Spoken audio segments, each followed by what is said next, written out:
morning, class. Good morning, ma'am. Thank you, ma'am. How are you today? Good morning, ma'am. Oh, that's good.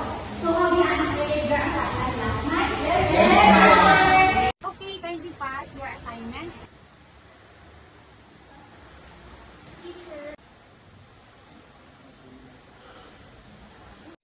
Okay, I will check your paper later so that I will know if you really understand the topic yesterday. So like what I have announced yesterday, before we have our quiz, we will first discuss the lesson for today. Is that okay? Our topic for today is about verb. So verb is a words that express a functions or state of being. Like for example, class, the word walking. This is an action word, right? You understand?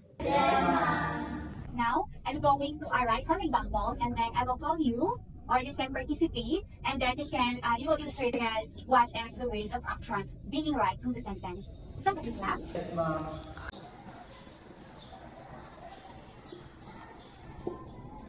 Okay, class, please read our first sentence. You runs in the morning. Now, class, who can come in front and in circles the action verb? Okay, Mary Ann.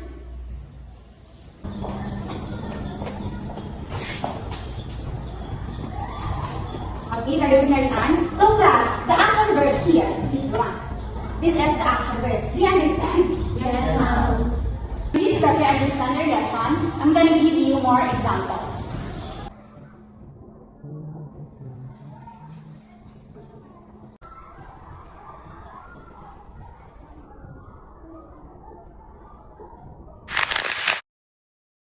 Okay, class, do you understand our lesson for today? Yes, ma'am. Okay, I will give you our test paper for our quiz today. When you answer your quiz today, please refrain from talking, from seeing each other's paper. Do you understand? Yes, ma'am.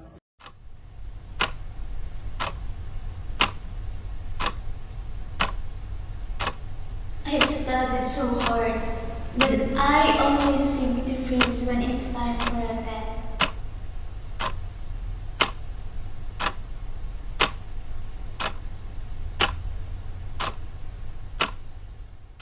Okay, class, pass your paper.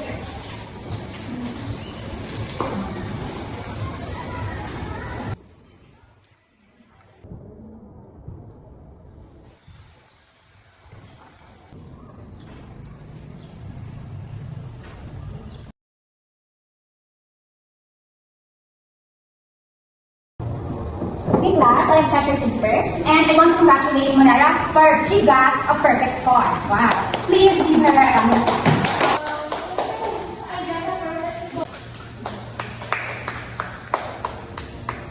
Okay, class, that's all for today. Thank you, ma'am.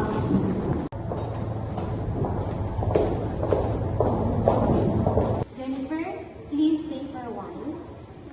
I have checked your test paper and also your assignment earlier. Do you have a problem? Because I noticed that your score is very low. Because, ma'am, I struggle so much in the written test and I get anxious. That is why I got a low score. And, ma'am, is there any other way to express my learning? Because I feel so nervous when I write something on the paper.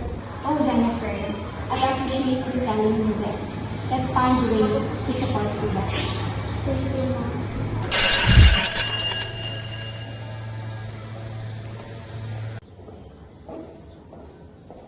Okay, class. So last week, we have learned a lot about the ecosystem. It is about how the plants and animals depend on each other. So now, I am going to determine if you have really learned something. But don't worry because it is not going to be a regular test. So I am going to show you various options. Okay, so let us take a look in our options. So first, you can do a diorama, short essay, group presentation, interactive poster, or you can choose a one-to-one interview with me with what you have learned from our lesson last week. Yes, Munera? I think I'll pick the number 2 on yung short essay. I think I'll write the essay because I feel comfortable in writing animals in an ecosystem and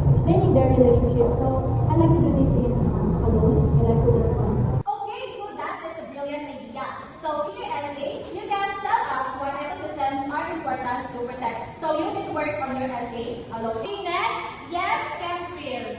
For me, teacher, I think I'd like to make the diorama because I love drawing and creating things so that I think I could make a better model of rainforest. That sounds great, Campril. I know that you're going to make a great rainforest diorama. Just make sure to include at least 5 animals and plants and explain how they depend on each other in their own ecosystems. Okay, yes, Mary Ann. Ma'am, I want to do the group presentation because I like working with others and talking in front of the class. So, ma'am, can I work with Jennifer? Absolutely, Mary Ann. You and Jennifer can work together. You need to do a research about ecosystem and present it in class. You need to explain the relationships of the plants and the animals.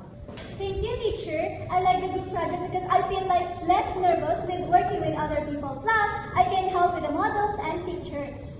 I am so glad, Jennifer, you and Mary Ann can work together to make sure that your presentation has a lot of good visuals to show to class. And I am very proud of how everyone takes ownership of their learning. And just remember that no matter which project you chose, you are showcasing what you have learned in your own unique way. And I am here to help, so don't hesitate to ask if you need anything. So that's all. Goodbye and thank you, class.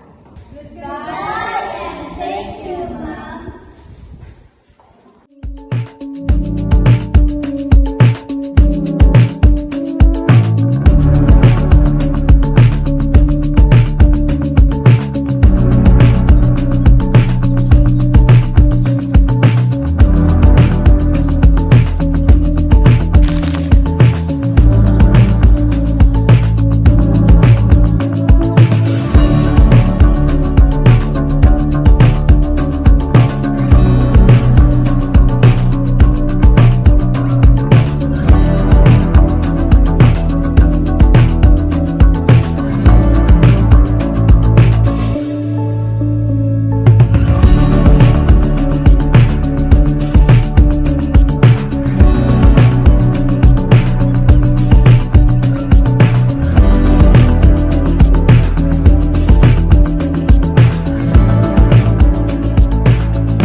In Miss Cordero's class, I always feel pressured. One test determines everything. But in Miss Sally's class, I feel like I can truly express my understanding. Me feel like I'm just memorizing. But when I create something, I understand it better. Why can't all learning be like that? Different students learn in different ways. Maybe one day, all assessments will help every student shine.